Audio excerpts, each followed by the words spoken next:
Well, hello, ladies and gentlemen. Welcome back to Thornton Farm and welcome back to Grizzly Bear Sims YouTube channel. This is episode number, what episode is this? This is episode number 25. Episode number 25 of Thornton Farm. Thank you again for coming back. Appreciate you guys watching all of my content. All of our beautiful sheep are doing just wonderful this season, and so we're just getting down here and just basically finishing up the animal care for today. We have fairly light schedule today. We do need to transport some wheat to sell today, as well as we need to resume our oilseed radish planting in our fields over on the other side of the map, kind of the where we were harvesting sunflowers and corn. We need to basically get oilseed radish in those fields as a cover crop for the late fall and winter time frame. And we do have rain in the forecast today.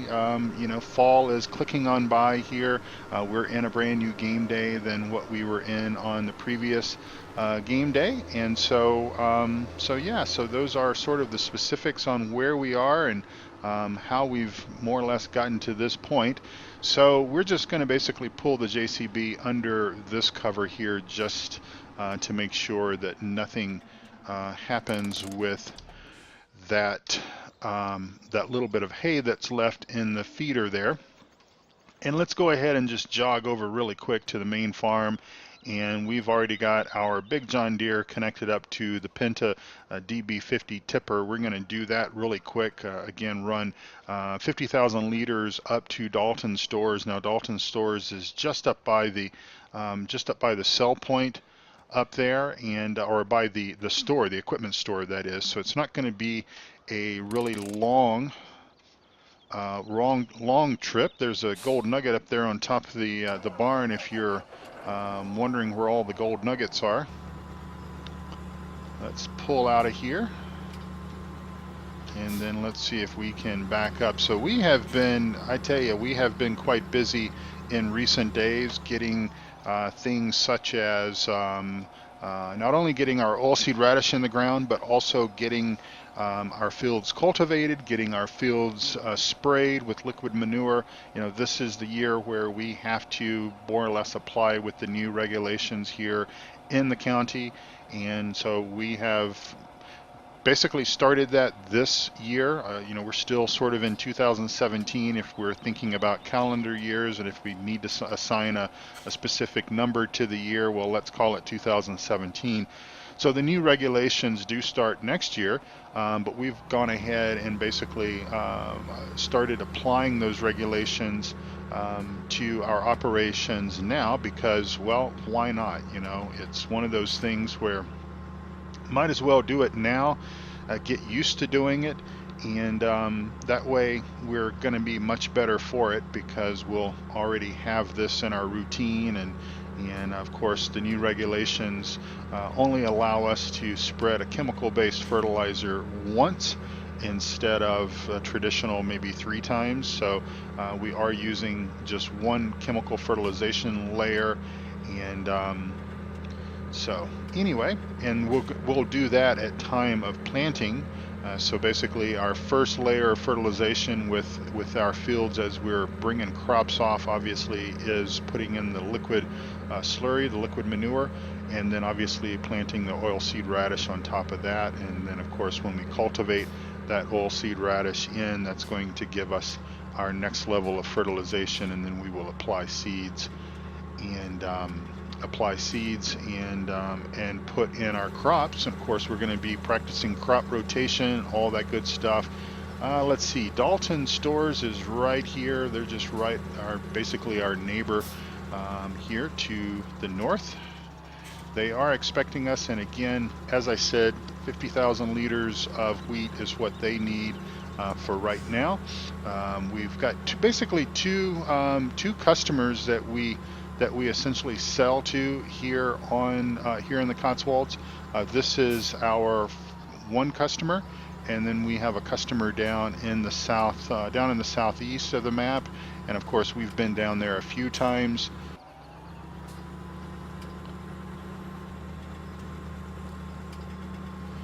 We have been down a few times to that sell point, selling milk, and so there we go. So yeah, my apologies. I had the money cheat turned on. I had been doing some testing of some equipment on this map, looking at some stuff, and I had the money cheat turned on. So our money is back in sync with where we have been.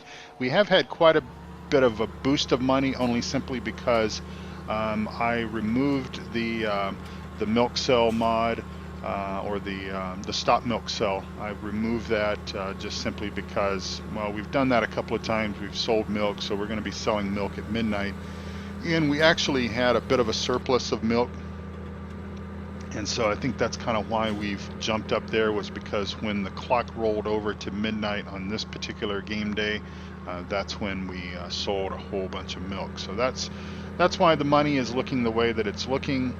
And so yeah, so we've just delivered our 50,000 liters of wheat, and again, we'll have more to deliver as the fall and winter progresses. You know, winter is a good time for these folks to buy the material, because they have obviously used up their surplus, and of course we've got good holding silos and everything, so it keeps the grain and everything nice and clean and free from any sort of pests and stuff like that. So all good stuff. So all right, so we are going to go and park our tipper, and then we're going to grab our seeder and head up to the fields that we need to begin seeding oilseed radish in, and do that, and then basically we'll wrap the episode up. So things are progressing quite well. We're going to be selling some more crops here in the next little while, so we'll just leave the tipper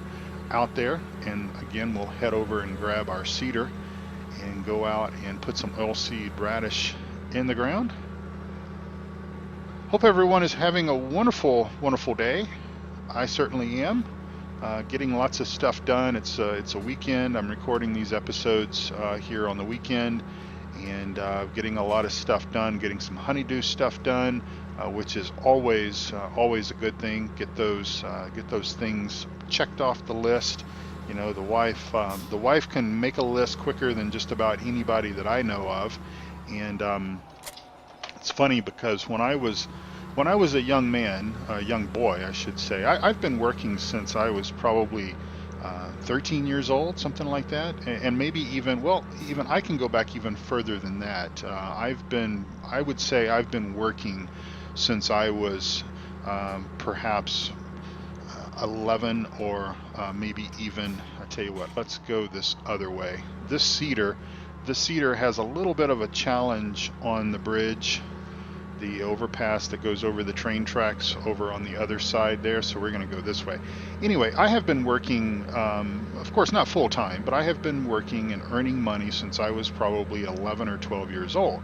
Now you might think, well, that's such a young age, and I think if you compare it to young people today, then certainly 10 or 11, 12 years old is awfully young. I don't know, I don't mean to insult anybody by what I'm going to say, but my impression, and again, you can agree or you can disagree with me, but I think as a whole, we were more mature at age 10, 11, 12, back in the late 70s and early 80s, than possibly what 10, 11, and 12-year-olds are in this time frame. And again, I don't mean to insult anybody. Everything is different, but I think that particular time frame, just like I think that children, maybe even of ages like 8 or 9 or 10, were much more mature back in the 50s and 40s and such as that than even they were in my generation.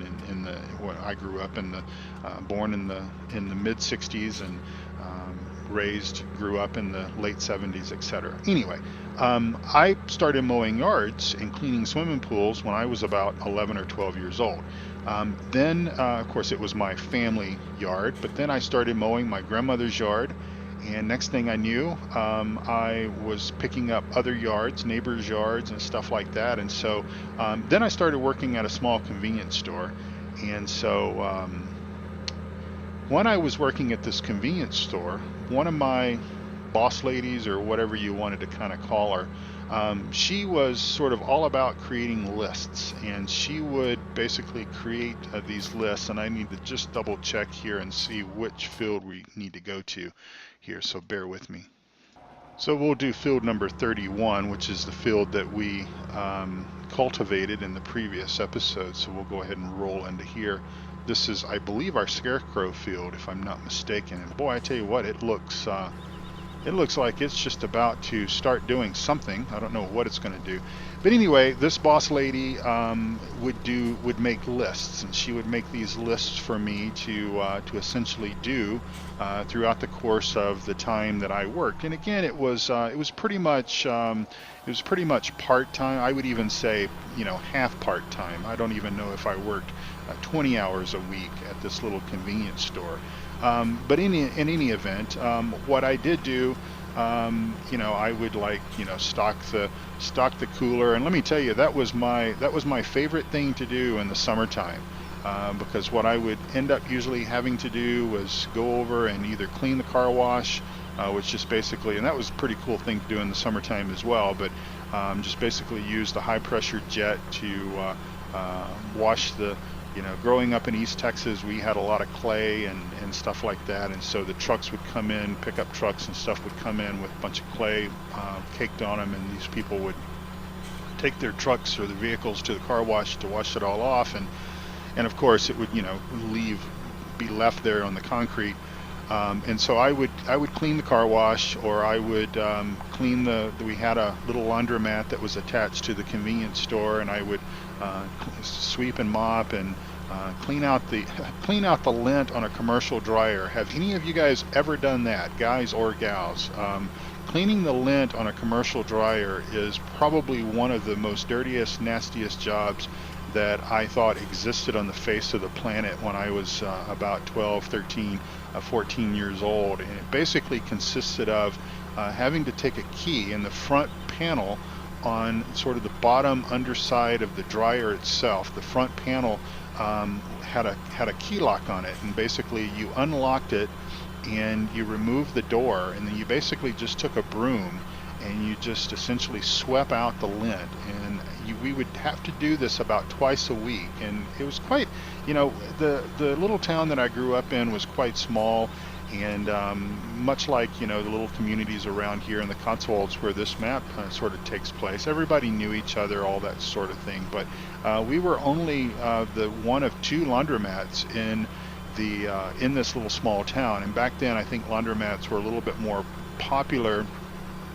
than what they are today. I don't know if people had washers and dryers and everything like we tend to have today, or at least not on the same scale. Obviously, when I was growing up, we had a washer and a dryer, but I think I was kind of quite fortunate in everything to have parents that worked as hard as they did and everything. But anyway, people would come, and we would have to do this about twice a week, clean out the dryers, and it was a pretty nasty, filthy job. And the laundromat was not air conditioned. It was cooled by a couple of water coolers.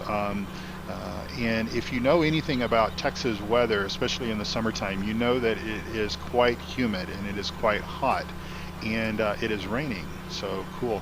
It's quite humid, it's quite hot, and a water fan does not really do a great job in a high humidity kind of situation. Oh yeah, if you're standing right in front of it and it's got some fresh water in it and the sun hasn't been beating down on the metal water fan that usually is mounted in a window and hangs outside, if it's got fresh cool water in it, and if you're standing right in front of it, it feels pretty good.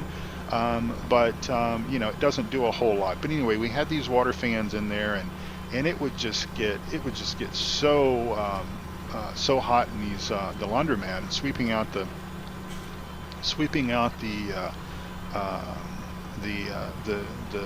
dryer lint and stuff was just it was sometimes profitable, because I would occasionally find some change, or I would find a dollar bill, or maybe the cool thing would be maybe I would find like a $5 bill. Now that was, you certainly thought you were living in high cotton if you basically found a fiver in the lint. But generally, cleaning out the dryers, I would find $1 or $2 in change each day. And of course, the convenience store owner, he's like, well, you find it. Finders keepers, all that kind of stuff. So basically, I would keep the money, and that was just kind of an added bonus to go and do this really dirty, horrible, hot job in the laundromat. And of course, with the dryers running, it just kind of made things a lot hotter inside the laundromat than it was on a normal day. And finding $1 or $2 or $3, sometimes more, was just a kind of an added bonus. But anyway, this woman would leave these checklists for me, and it would often take me all week to kind of get through the checklist. And even though I was a smart kid and I knew what needed to be done on a regular basis, she would make these lists, and she would basically follow me around and make sure that I did everything that I was supposed to do, which I will say I appreciate that now as a grown-up. I appreciate the level of detail that my early work experience held me to, because I think that is more or less what sort of has given me the level of maturity and the level of respect and dedication and everything that I have today.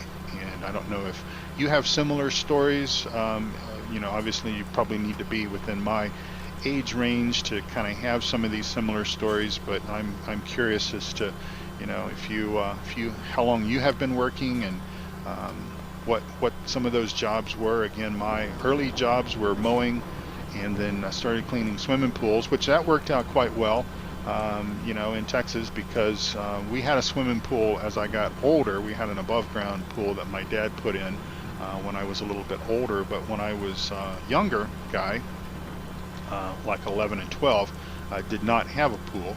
And so being able to go and clean the neighbor's pool, so what I would typically do is I would mow their yard, and then usually clean their pool, and then usually go for a swim afterwards. And of course I would sort of shower off. Most of these folks had like outdoor showers where you could just kind of hose yourself off, get the grass and sweat and everything off before you jumped in. But that was always a little bit of a perk for me to be able to do that, to go and swim in the pool. And quite cool. Again, growing up in Texas, it was quite warm, and of course it still is. Pretty much anywhere in the South actually is. So cool stuff. All right, well, we are coming up on getting this field finished. And let's see, is that up or down? That's down. So let's go ahead and get this one little piece here done. And I think we will grab a screenshot right here. So bear with me just a second. We'll get this scarecrow in the screenshot here. That looks fantastic. All right. Well, ladies and gentlemen, I'm going to wrap this episode up here a bit early. We're about 20 minutes in, and my apologies that this is a short episode, but we were able to do a couple of different things in this episode, and that's kind of cool. I am still trying to decide what's going to happen with this. I am starting to feel the pinch just a little bit with juggling 3 series, even working in a sort of a backlog kind of situation with some episodes pre-recorded and basically already edited, uploaded, and everything. I'm finding that trying to stick with 6 episodes per week is going to be potentially way too much for me. I really don't know what I was thinking when I thought that I could maintain this. So I think what's going to end up happening is I'm pretty sure that we're going to bring Thornton Farm to a close once the end of this year is over. So we'll go through winter, but it'll probably be a rather quick winter because again, there won't be a whole lot to do other than maybe sell some grain, maybe if we have some snow, basically plow some snow, stuff like that, and then sell some grain, tend to the animals, and kind of all the things that we have sort of already done multiple times on this map. And what I might do is sort of think of it as a TV show, TV episode. And, what I might do is I might just sort of put a bit of a hiatus on Thornton Farm, kind of once we get the winter and everything done, put a bit of a hiatus on Thornton Farm and sort of consider that, that season is over, and put a gap of time in between any new episodes, and that way I can kind of concentrate on Midtown USA and Tazewell County, because I have a feeling that once we start harvesting on those maps, it's going to be a lot of time involved on my part, off-camera work and on-camera work and everything else, because it takes time to do many of those tasks. And even though using AI to help, it's still going to be just something that just going to have to do. We're going to have to harvest, we're going to have to pick the straw up, we're going to have to bale it, we're going to have to do those things to be able to have the materials and everything to take care of the animals and all that kind of stuff. And I'm thinking that trying to basically run 6 episodes a week, almost an episode a day, and that's going to basically almost require me to play the game on a daily basis just to kind of stay current. I do have a trip that's coming up in late February or March. We're working out the details on the project and everything, and so we'll see how that goes, and I'll keep you all posted on that for sure. But yeah, I think that maybe let's run under and get under some cover and not get wet here, but I think just maybe we're going to need to do that. And so Thornton Farm is at a good place to kind of take a break. Oh, there goes a bird or an airplane. Is a good place to kind of take a break. And again, I might return to it, and we just kind of consider it to be sort of, like your favorite TV show, Law and Order as an example. When Law and Order wraps up for the season, they start showing reruns. So obviously we won't do that. But then there's other programs, there's other TV programs that draw your attention, and you start watching those until those seasons end, and then it's time for Law and Order to come back on again. So we might approach it that way. Or maybe once we wind down Midtown USA, perhaps there is another British style map, because I do enjoy British style farming. I usually like to have one of each, and so right now we kind of have 2 USA maps and 1 British style map, but this one is at a good place to kind of start winding it down. And then obviously we've got Tazewell and Midtown USA, so maybe the planning wasn't the best on my part with those. But anyway, we'll get Midtown done. We only plan to do that a year anyway, so we'll do that. And then maybe there's something that'll catch our eye that will be of interest from a British style perspective, or maybe we'll return to Thornton Farm and resume what we're doing here. So anyway, there will be a few more Thornton Farm episodes, I believe, for you to watch as we kind of get into the winter time frame, and then everything else that we've got to do. So anyway, thank you all so much for watching. I appreciate it. Take good care of yourselves and each other, and come back and see us back here on Thornton Farm, Midtown USA, or Tazewell County. God bless you all. Bye-bye.